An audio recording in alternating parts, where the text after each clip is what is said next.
Yes. We're here with Matt Howard. My name is Keith Aleo, and that was fantastic. Rite of Spring, Stravinsky always gets me excited. But I'd like to welcome everyone. We're here to chat with Matt Howard, Principal Percussionist of the LA Philharmonic. And Matt is a friend of mine since he was in school. And I'm really excited to welcome Matt to talk about quite a few different things: the audition with the orchestra, his new sticks, and some of the things he does that had tremendous influence on him. And he's an orchestral player now, but there was so many things that he did that were outside of orchestral music. So let's welcome Matt Howard, Principal Percussionist of the Los Angeles Philharmonic. Hey. There he is. You know, I was enjoying that recording so much. I was like, and then it was kind of like, yeah, I know. Just had to get to that end, you know. Final push. I was loving the fact you were playing a rope tension bass drum in that. Yep. That's a Reamer bass drum that Perry Dryman helped create with Reamer. And the whole point is that no hardware is actually on the drum besides the hooks to hook it up to the stand itself. So it's completely done by tension of a rope. And so each head, it's especially with Cap, it can be a little challenging at times, especially on tour, like because we took that on tour. And so it was a challenge sometimes, but it's so worth it. That thing is amazing. Yeah. So I was just so engrossed in that recording. I should mention that the LA Philharmonic and the musicians and staff and administration was kind enough to let us use that recording, which is really wonderful. And it just, I really appreciate their help with that. Absolutely. So, that's great. So here we are, Matt. I don't know how many years later. I met you. You were, as I mentioned, you were a student, and you played a little bit for me, and you went down to New World Symphony for like a nanosecond, and then you ended up in the LA Philharmonic. So, I mean, clearly, you're really good at auditioning. I got okay at it. I got okay. So, could you tell me a little bit about your audition for New World Symphony and the audition with the LA Phil? Yeah, absolutely. So I think it was kind of a great progression for me, because up to that point, the only audition experience I really had was like, youth orchestra auditions. But in Los Angeles, funny enough, youth orchestra means college students and grad students. So doing those and, summer festival auditions and then college auditions were kind of the extent of my audition experience. And then, I kind of got my feet wet with other professional auditions and stuff, but I don't know, for some reason it felt really, foreign. Of course it felt foreign to me, and I was uncomfortable. I really didn't know what to do a lot of the times. It's kind of just like figuring it out, Yeah. But in particular, when I auditioned for the New World Symphony and, taking that lesson with you and studying with Will Hudgens, and it kind of like opened up my mind to a whole different world of what good means and what it means to play musically and actually be a musician. And New World also brought out this kind of the same with summer festival auditions, where there's taking advantage of the fact that the panel they can see you, and because Right. it is a huge part of it. This is a performing art, and you should use, instead of using it as an excuse, you should try to find a way to use it, to an advantage. So I definitely took that, and that experience right there kind of helped mold me for the final round of my LA Phil audition. When the screen came down, I was ready because I had done the work. I had, I was ready for that moment, and I took advantage of it fully. So it was a great progression. I kind of learned things along the way to help peak at the right time. So. That's so interesting because in orchestral auditions, you have this screen between you and the committee, and you realize that's the last time you're going to play behind a screen. If you win the audition, you're actually playing in the orchestra in front of people. And I think the visual aspect, like you said, is incredibly important, and maybe we forget about that. Yeah, well, I mean, it's so vital with any musician, a string player, whatever. People need to move to play, especially in chamber music, all of these things. It's so important. And it's really hard to play with someone that doesn't know how to collaborate and how to participate in that sense. So it's only going to enhance you. And definitely it helped me a ton. And it's still helping me, in performances. It kind of frees me up and, gets me a way of thinking about that stuff, and I can just actually contribute and be a part of everything. Yeah. So. Yeah, the visual aspect. So yeah, we have a little you playing some things from the audition, but I just wanted to ask you, was the audition list for the LA Philharmonic, was it unusual in any way, or was it kind of standard repertoire, or a little bit of both? Or there were some unusual things on there. I mean, at the time, I guess the jig had started becoming more popular. The E minor lute suite jig had become a little bit more popular in auditions, so that was on there. But they included like a Solomon marimba part. Wow. Wing on Glockenspiel, which is, we ended up playing it that year anyway, so it was good that I practiced it. But it's antiphonal in the audience, Glockenspiels. Oh. So I mean, that was crazy. City Noir, all those things. But other than that, it was pretty standard. So okay. Yeah. Yeah, and the LA Philharmonic has a reputation, at least recently, from what I can tell, to be very creative in their programming. So it's not, overture concertos, Beethoven symphony or something. I mean, it's yeah, that's actually out of the normal for us now. Our normal is like, overture, a new premiere with an insane amount of percussion, and then a symphony. Right, exactly. Well, let's hear some of that standard rep. We're going to hear you playing Kiji, Lieutenant Kiji Prokofiev, and let's hear what this thing sounds like.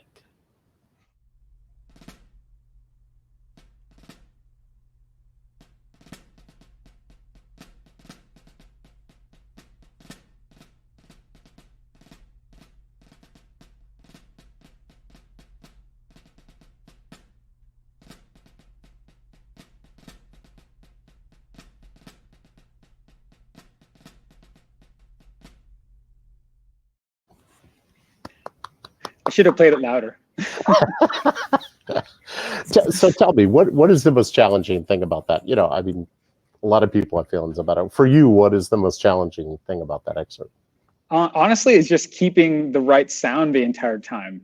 I think for me, I went so overboard with trying to think about the 4-stroke roughs and all that stuff that I forgot about just having a very consistent full sound the entire time. And it kind of got me away from thinking so much about, I need to nail these 4-stroke roughs, and more so just maintaining a nice, healthy, deep sound out of a soft drum, like playing soft. So, but yeah, of course, I mean, there are technical issues, that's why it's asked, the 4-stroke rough, playing very, very even 8th notes and 16th notes, of course, is hard. And then the musical aspect of phrasing, not just being completely straight, but definitely just consistent sound, I guess, was the hardest thing for me. Yeah. It's interesting you talk about the quality of the sound, and sometimes I hear soft snare drum. It's just so, I don't know what the word is, just very, it's not a good sound. It's not a warm sound. Yeah. And I think as percussionists, we oftentimes think about time, rhythm, and playing the right notes, but we don't think about the quality of our sound, where, a violinist, that's how they start, So. Absolutely. Well, it's hard, it's hard. It's a tough world to explore, and being honest with what you're hearing. So, or just understanding what you're hearing. It's hard, so. And what's interesting is, we have a family of instruments to learn, and that's the other pressure, I'm sure on the audition, what else did you play instrument wise? Xylophone, glockenspiel, tambourine, bass drum, cymbals. Luckily, no castanets or triangle. So, but other than that, no timpani or any of that stuff. So, but yeah, the main instruments, basically. Yeah, but I mean, think about other instrumentalists who take auditions, you don't play. Well, I played violin, viola, cello, bass, and a little bit of mandolin, but they didn't ask a lot of that. I mean, it's right. I mean, yep. that's certain true. It's true. It's totally true. So, in the audition, when the screen comes down, oftentimes they will ask you, the committee will ask you to do things differently. They'll change oftentimes. Sometimes they don't say a word. What was your experience in when the screen came down? Well, my experience was, it felt oddly comfortable. It felt very oddly comfortable. And because this was actually the first time that I went through this whole process of really going down the mental game side. So it felt weird at first, also because Joe was doing a lot of the talking. And since I studied with him, it just felt like a lesson, but with people watching. But yeah, it was a very surreal experience, but it felt so right. And it felt so comfortable. So, but all the things that we're asking, I had done the work with a lot of that in mind, so I could go the extreme and I can make sure that they could hear differences in the things that they wanted for a fact, and that it did translate in the hall. That's definitely huge. But they just want to see how flexible you are, and when a conductor asks for something, they can rely on you knowing what to do on the spot. Right. So, it felt oddly comfortable. Yeah, it's interesting, and you mentioned Joe. You're talking about Joe Pereira, am I correct? Yeah. Yes. Who's a former teacher of yours, and so they ask you to change things because it seems so many times in orchestral auditions that we learn the tempo we're going to play it at. We learn, how loud we're going to play it. We learn. We've analyzed it so much that we're not really prepared for changes. And something like Porgy and Bess. Imagine you go to like a crazy new hall or something, and the conductor's like, "Xylophone's too loud. Can you play that softer?" And now, if you haven't practiced Porgy at piano, while maybe they're taking it really fast, which they probably will. If you haven't practiced that, you're not going to be ready. So, you might as well practice it soft and loud just to be ready. Yeah. And it brings me back to, and I mentioned this to you before, Matt came, asked me he wanted to play for me. This is how many years ago now, Matt? This was, I think, 2015? Was that? Yeah. Was that 2000? No, right. No, 2013. No, I don't remember. 14. Okay. It's all blurs together now. 5 to 7 years ago. Yeah. And you played for me, and one of the things I remember so vividly was walking home from the audition, not the audition, when you played for me, and walking home and thinking to myself, man, he's very comfortable adjusting. And that was something that I don't often see in student percussionists. I guess you were a student at the time. But you were able to adjust. And I think that's something that the students out there listening, that is the key. And like you said, the xylophone's too loud. Suddenly you have to play Porgy and Bess really soft. How do you practice adjusting? Like what types of, what do you do, in your practice sessions? Yeah. So what I did at New World, actually, I did this mainly with mock auditions, but I did it while I practice every now and then too. I wrote little cue cards, and you can write whatever you can possibly think, a conductor or anyone, even someone that doesn't know your instrument, can say about your instrument that they want you to change.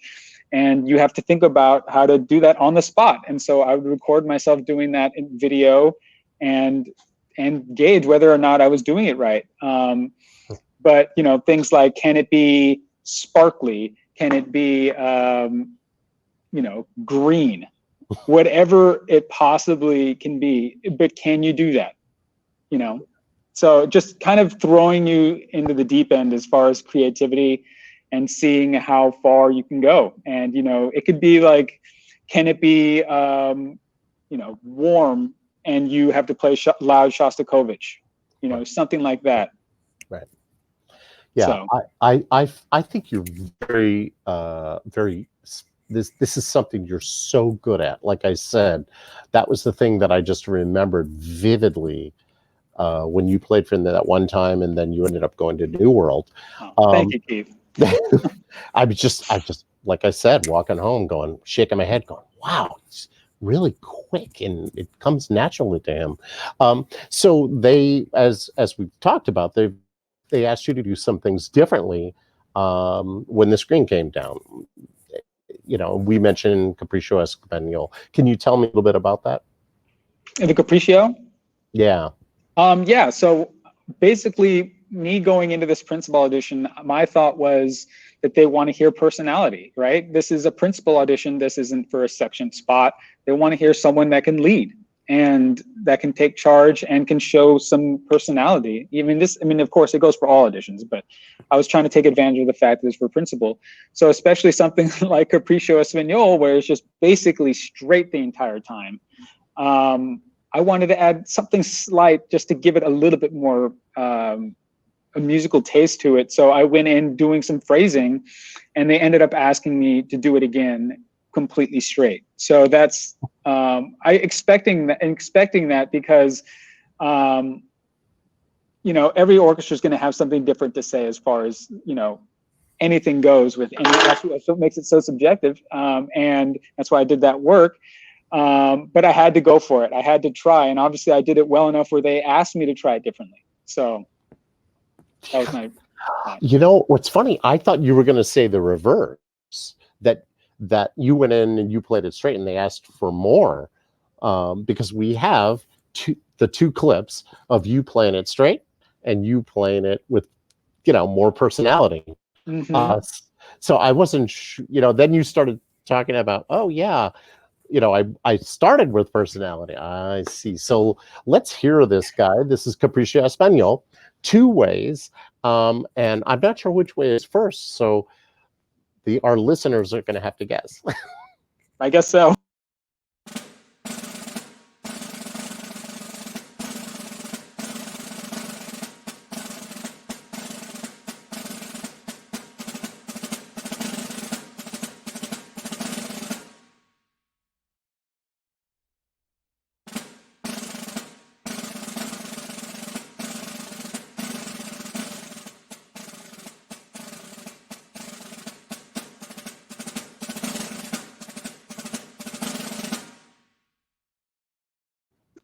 Awesome.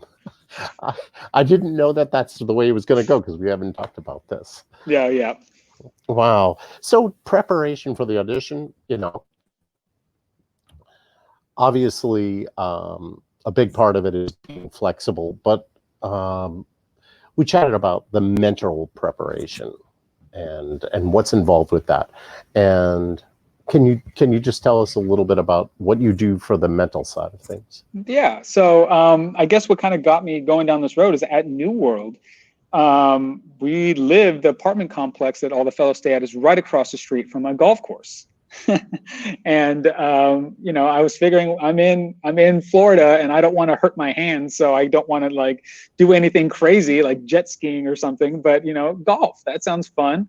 So I got into that and I started getting into books, and I came across a book called Golf is Not a Game of Perfect. And what is it called? Golf is Not a Game of Perfect. Huh.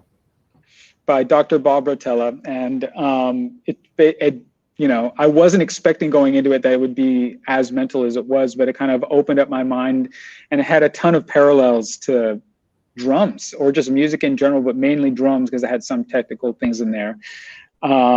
But it was so mind-opening for me as far as how deep sports went and how little we did that as far as the mental side of things.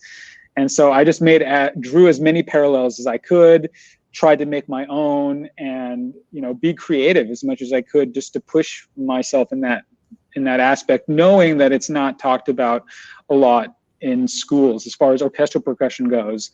So I tried to take advantage of that fact and really go hard on that, knowing that it would definitely benefit me. So definitely a lot of mental preparation with, as far as mock auditions and performing, mental games, visualization,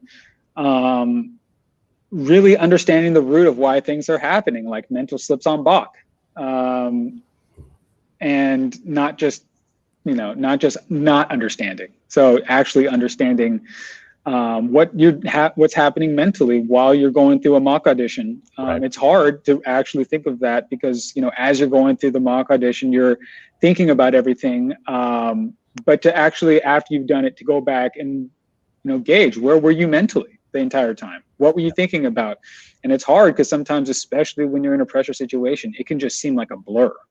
Yeah. So just kind of playing into that a little bit more and building my mental toughness and being able to just stay in my zone for as long as I could was my goal. Yeah. Yeah. And, in an audition, you're and golf, you're competing, but there's no offense, there's no defense. It's you competing against yourself.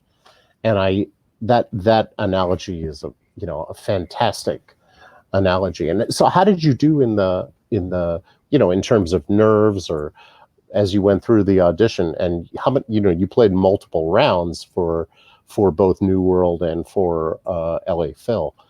How did you mentioned that at the end you felt unusually comfortable, but other than that, how did you do?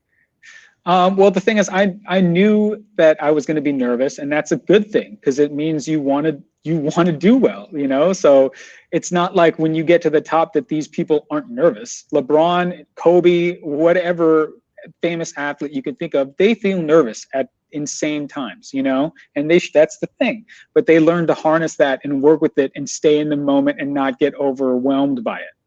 Yeah. So it's good. It's good to feel nervous. It keeps you on your toes. But it was a lot of visualization. It was a lot. I knew the hall really well. Also with New World, I subbed there a few times before I had to take the audition, and I did a lot of visualization and just putting myself there. To the point where I would picture myself going through how I wanted to present myself from the panel's perspective, and say, what is the best version of me on that stage from start to finish? You kind of turned me onto this, and you said, present it like a little gift, like a very well packaged gift. And, I took that very seriously, and from the start to finish, it all plays into your package, your product. So the more manicured and well groomed it is, the better and more attractive it's going to be. So I just sat there and I visualized to the point of me shaking Gustavo's hand. So you're reinforcing that. So by the time it's like, it puts all that pressure off of you in a way, because you've already experienced it. Right. And so when you're talking visualization, you're visualizing successful playing, successful auditions, a playing and audition experience to the point where you're talking about shaking the conductor's hand. Yeah. That's amazing. This is something I share with my own students, visualizing the positive side of it. And wow, that's so. And you said something that's really interesting to me. You said, I was nervous, and that's a good thing. And I think a lot of the students out there think, don't be nervous. But tell me how you control, like, how do you channel that? So, you get nervous and your hands start to shake, or your legs become weak, or, the physical aspect of that. So, I don't know if I went overboard with this, because I'm sure there are a ton of people that went way further than me. So I don't know, but to the point where it's not even visualizing the audition itself, but visualizing the moment you wake up to the point after the audition. So it's like your routine of, you wake up, you're going to be nervous. So it's going to be hard to eat things like a big meal. So find a place, even if do some research in advance, be like, oh, look, there's like a diner right here. I can go get some yogurt or something like that. You're visualizing every aspect of that day. how am I going to transport my instruments? You know, all these different things, really just knocking that out so I can just do my thing and just be in the zone the entire time. But the thing is, all of this thought isn't meant, it's very easy to go the other way and kind of just to really go by what you want. But that is also bad, because any small deviation from that can throw you, because you're so mentally set on that one way. But that's what I mean about mentally being in the moment. It's like Right. you visualize it, but being also have the confidence to adjust and flow with things. So And, it's both. You visualize this positive experience, but you have that flexibility if it doesn't go that way. Wow. Yeah. I mean, clearly worked. It's definitely worked. Something happened. You did something right now. Yeah, obviously something. Okay, so we have a little bit of Delecluse Test Claire. And tell me about this. This was on the audition? Yeah, so I don't know if this is a well-known story. Apparently it is, but I didn't know this. But so for my final round, as I talked about visualization, one of my things was making an impact visually. This is the first time Gustavo's seeing you, and first impressions are so important. Yeah. So I made the judgment call to ask the proctor to remove all the music stands out of the way. And I did the whole round memorized, even when they asked me to go back and do things again. So I knew, I mean, at that point, it's like, I know KJ. I know, Porgy. I've done all the work on all those things. So that the first thing I played was Test Claire. That was the very first thing. And I remember I was slightly nervous at the start, but it felt really nice. It felt really nice to remove that barrier of the music stands. And I was just straight, direct line right to the committee and Gustavo. And I did my best to just perform and play to the best that I can play, and just make music and just have fun. And at that point in my mind, it was like, I already won not the job, but I already won the fact that I got to this level. I'm here. I can just have fun. If I don't win, that's fine. I just want to have fun and, show them how I want to play these things. So. That's so great. It's a balance. I mean, there's a lot in what you just said, but it's a balance between, you said it's good to be nervous because it means I care, but you not to the point where you become so nervous you can't show yourself in the right way. You are mentally prepared, visualizing it, but not to the point where if something changes, you're not being able to be flexible. It's, I mean, there's a lot of, and the thing about the music stand, taking down the music stand and just, it's almost like freedom. It's almost free. Yeah. I mean, just know, like, technique and all these things, music is always a means to an end. It's not the end. So the main goal is for us to just play with what we hear, with what we feel, and not worry about the minute details of grip and all these things, because when you're performing, you can't be thinking about that stuff. Right. So, but it's really kind of freeing in a way to just get those music stands out of the way and just have that confidence to just put yourself out in a very vulnerable situation and nail it. And that is the most satisfying experience. And that's what makes performing absolutely fun. So. Matt, I'm enjoying this so much. And, it's just so awesome to hear someone that is so passionate and talking about what you're talking about is connecting with your listener, and it's interesting because you said the four-stroke roughs and Kiji are important, but then you just said, but you know what, it's not about the minutia. And that just says to me, it's about balance. Exactly. It's about balance. It's about making sure that the four-stroke roughs are correct, but not to get so in your head about those that you can't get a good sound on the drum and show the sound of a march.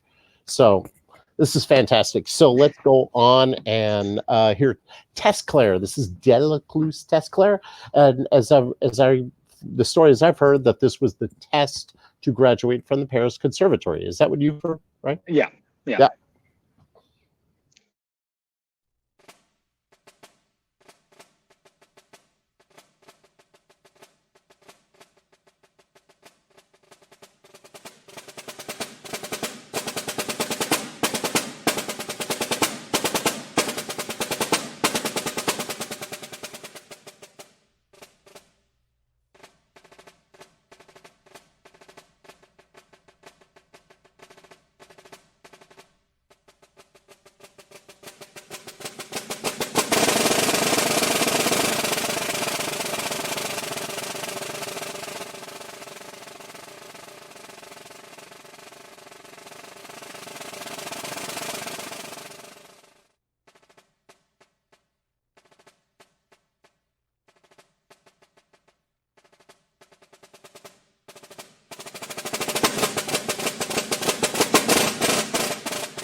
Awesome. That is some delicate playing. Oh, I mean, that's beautiful. I mean, that's thank you. Elegant is the word I'm looking for. Well, the sticks happen to be helping, so. You know, what kind of sticks were you using there, Matt? Some weird sticks, you know. So, Matt has a new stick with the Vic Firth Company. I'll hold this up. Matt Howard signature stick in the Symphonic collection. I just was trying these out. I absolutely love them. They feel great. So tell me a little bit about the design of these babies. How did you come up with this? What were your goals and what were your thoughts? Yeah, so I mean, it was amazing at the beginning of this process when Neil. First off, I have to give a huge shout out to Neil for helping with this. He was, Neil super helpful with this. Yes. So I mean, basically, he just sent me a ton of sticks and other people's prototypes, and I think, as Jake mentioned in the last interview or 2 interviews ago, making like this chart of what you liked and what you didn't, and it kind of helped, narrow some things. But I kind of, thinking, I mean, because a lot of things are already made, and just figuring out what I liked about the sticks and what I didn't. And what I wanted to do was have a nice, deep, full sound. So I try to always, have the lightest grip that I can all the time. It might not look like it sometimes, but I'm trying to always have a super light grip. So something that wasn't too beefy in my hands, like a tree trunk, I like to think about, but also something that's weighty. So this was perfect because this laminated wood here is super dense. It's super, super dense. And so it gives a nice full sound. And they're like swoop taper. So the taper at the top kind of goes down and comes back up slightly towards the bead. And one thing I wanted to make sure that it wasn't too back heavy. And because I hate the feeling of misweighted, not balanced sticks, and especially didn't want, the last thing I wanted was too front heavy, where balance was, terrible. But back, I second most hated is too back heavy. So I just wanted to make sure that the amount of wood taking out for the taper didn't affect that balance. But it was great. It actually, for me, enhanced the bouncing a little bit. They felt really they responded really well. And they were super clear at the softer end. So it didn't feel like it was just a solid stick all the way to the tip. It had some give, some feel to it. So Yeah. I felt like I could be very nimble and stuff at the bottom end, but still have a nice full upper end. So it's great general stick for me.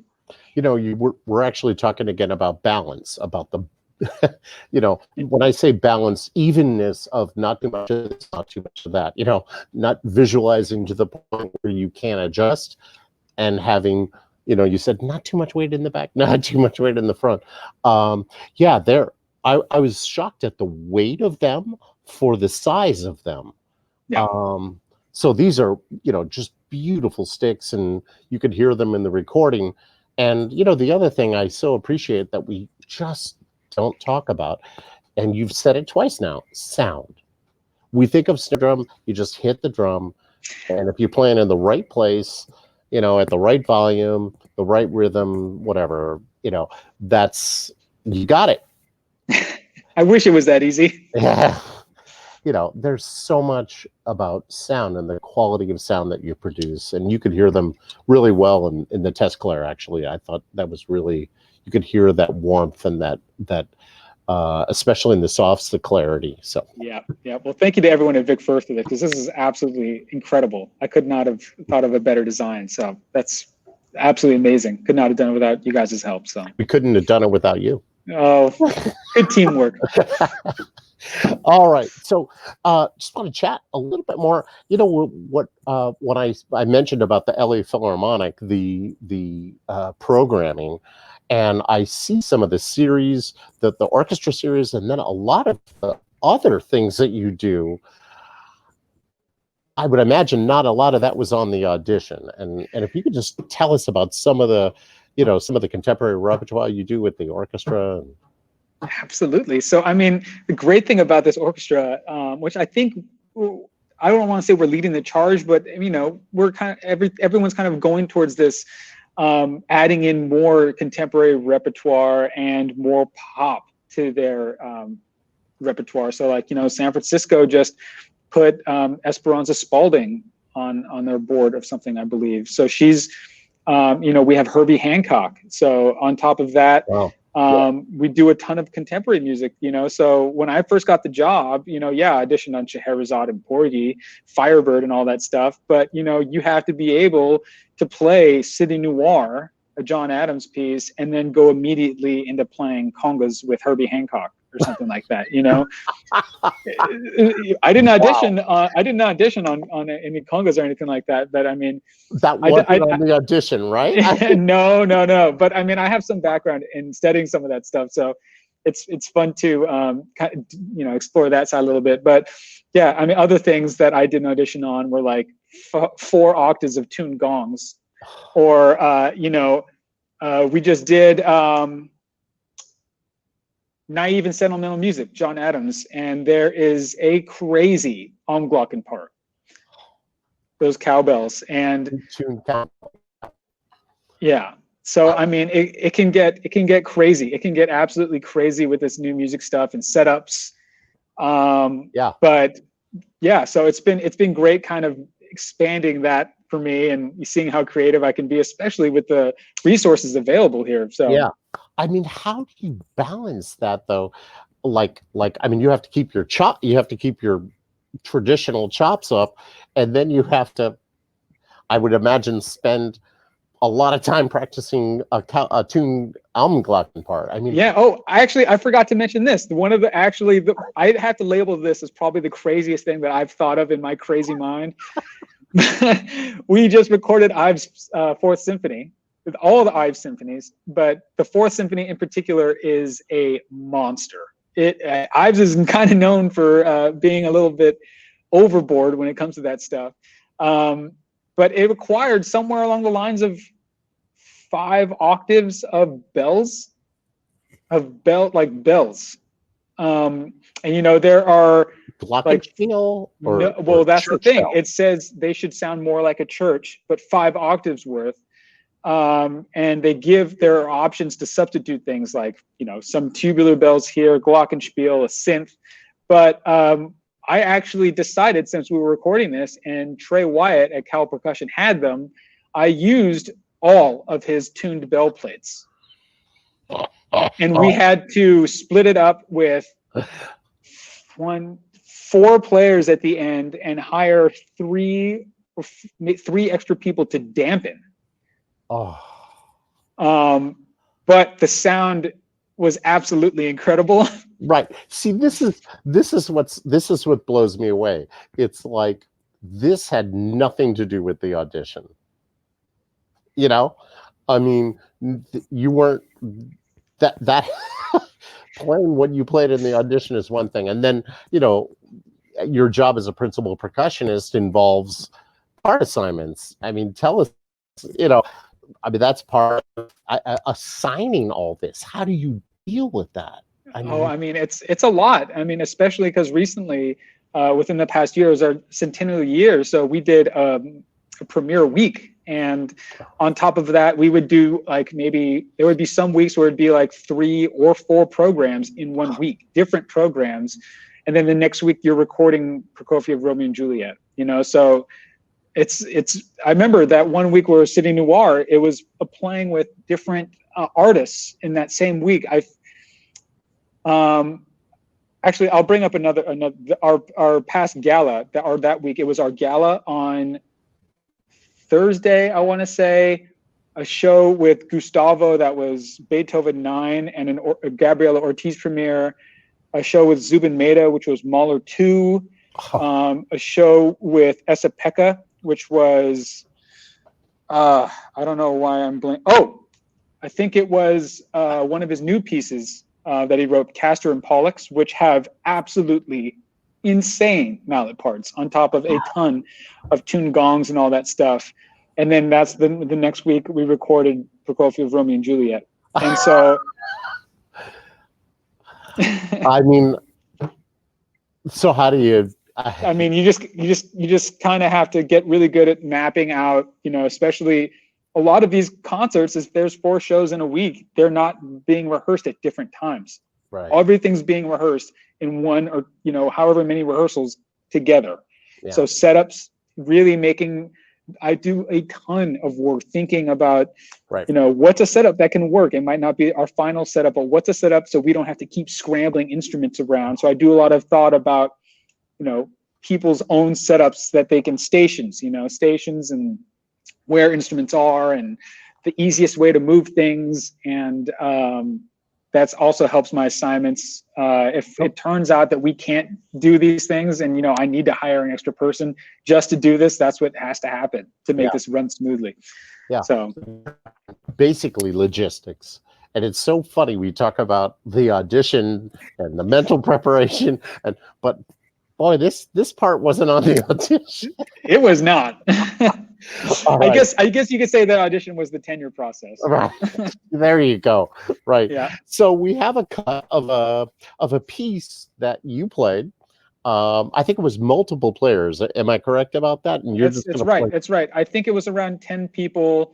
And I'll say afterwards what the second half of this program was. But it was around 10 of us, and there was a grid of 100 cymbals. Wow. So, and we had to memorize our path so we didn't run into each other. And it was for about 45 minutes. And we used different techniques. So we used timpani mounts to roll softly, and it was all different cymbals. So it created different chords when people moved, and super ball mounts. So you had to grab the bell of the cymbal and turn the bell of the cymbal while using the super ball mallet on the end. So, well, here we go. This is the other things that you do other than play Lieutenant Gigi and Capriccio Espagnol and Delecluse Test Claire. Yep.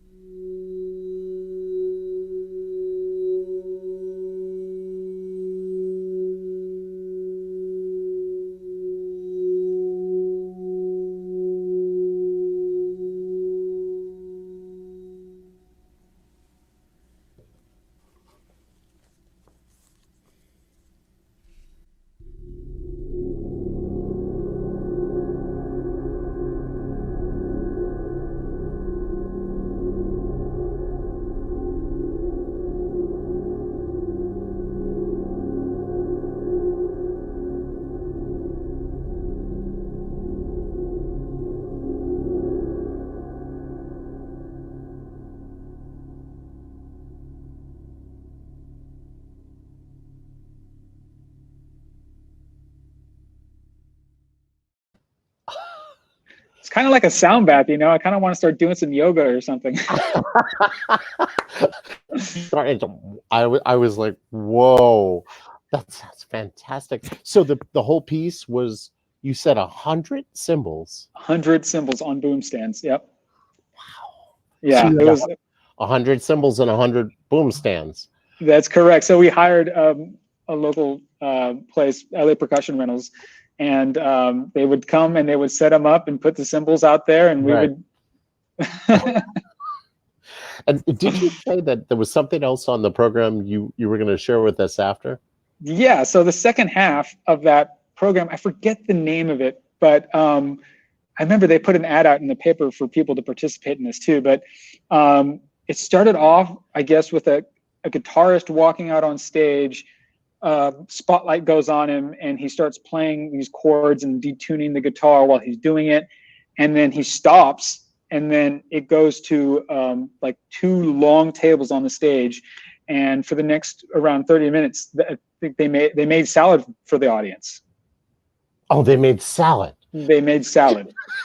Yeah, yeah, and there were people in the audience like screaming, like, you know, the dressing type and all these things. But I mean, that concert, you know, it was about that experimental music. And, you know, even before that show, they did things like dropping watermelons from a really high point outside of the hall, like hammering nails into a piano, and just crazy sounds.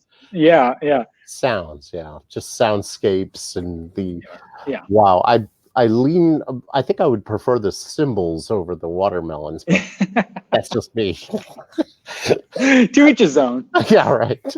So, I mean, it's just fascinating that, you know, those people listening that, you know, maybe are in the audition process or have, you know, aspirations of doing these different things. Isn't it amazing that,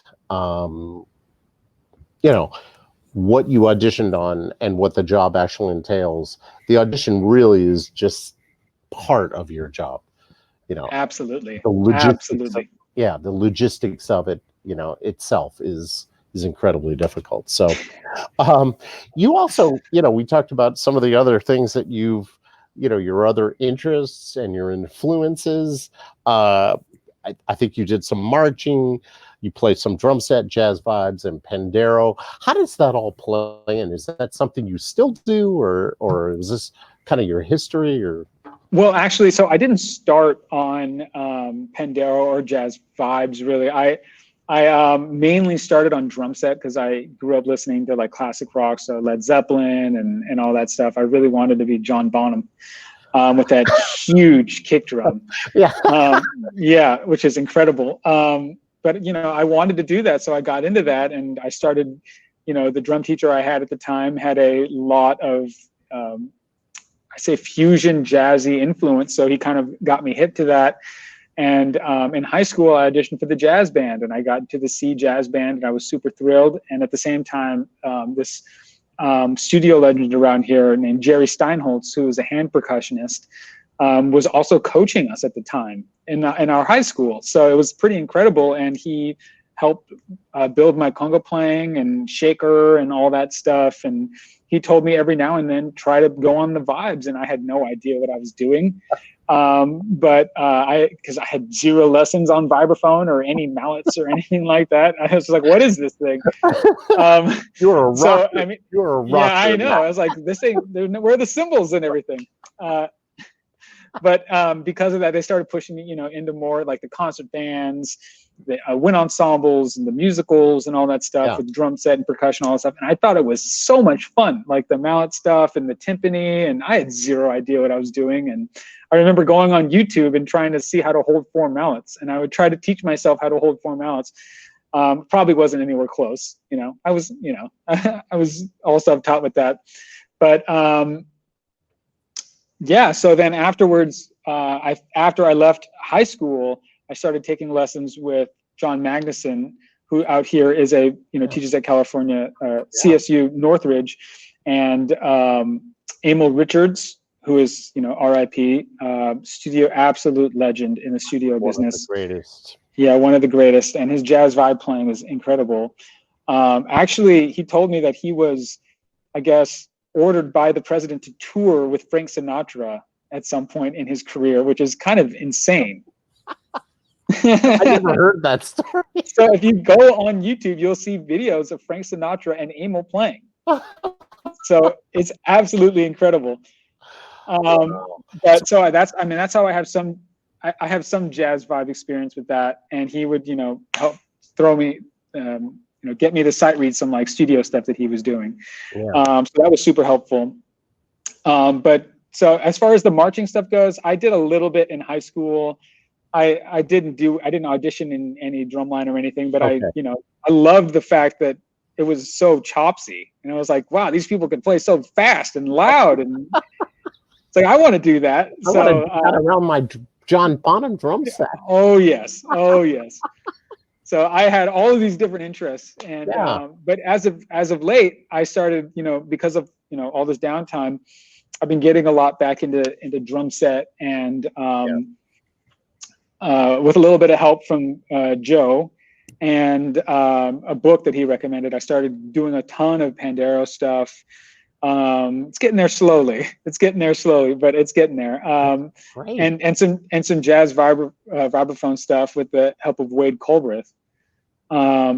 So I mean, I'm just trying to finally take advantage of this downtime and focus on these other things that are because I love doing this stuff, and it's very healthy to feel like a musician in different ways.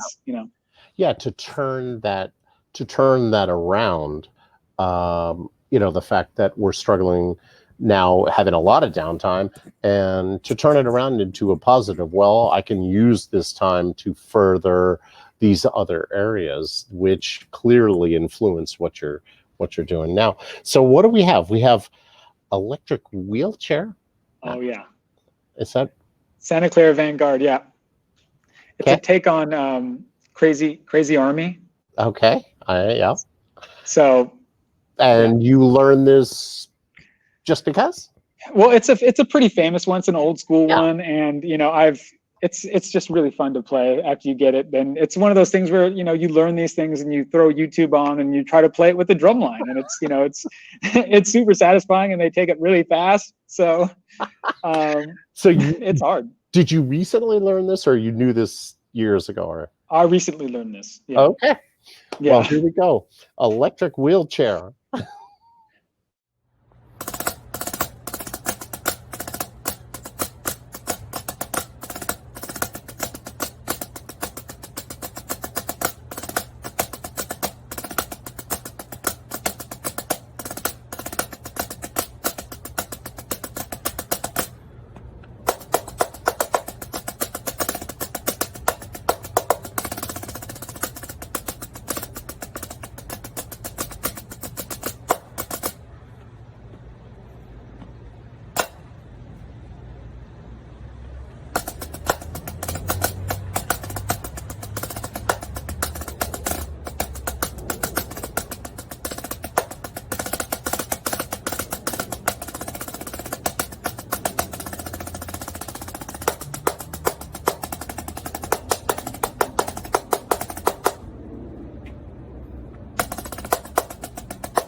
Okay, so you just learned that, you put on some sunglasses and you went for it, right? I just decided.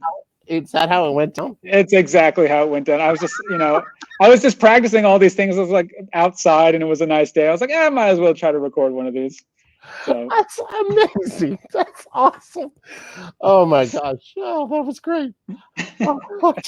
Because I didn't know where this came from. Like I saw it and I'm like, wait, where did this come from? And it was as simple as that. COVID boredom. Yes. That's what we call it. Oh man. So Matt, this has been a a joy. I have very fond memories of our first meeting, which was whatever, a couple hours, and just talking to you all about this. What inspires me the most is understanding the balance when you take an audition. It's not about one thing. It's about balancing all of them. And when you perform music, yes, is it about the intricacies? Yes and no. Yes, but should it become everything?